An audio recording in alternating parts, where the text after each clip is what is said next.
Ni wanafunzi wa chuo na hizi vitabu zote.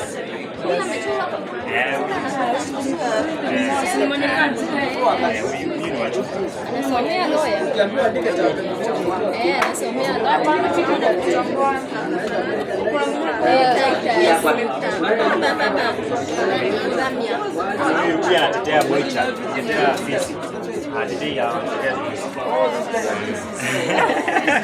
Lakini pia tunajua kila mtu ni equal, si ndio? Ni vile tu serikali ina base sana na wasichana, hapo inakuwa si vijana tunafikia.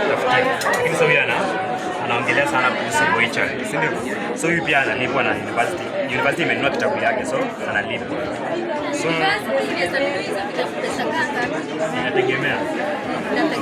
inategemea kwa mwaka unalipa kwa mwaka ikisha unapewa pesa kulingana na tena kitabu yako iko na content gani.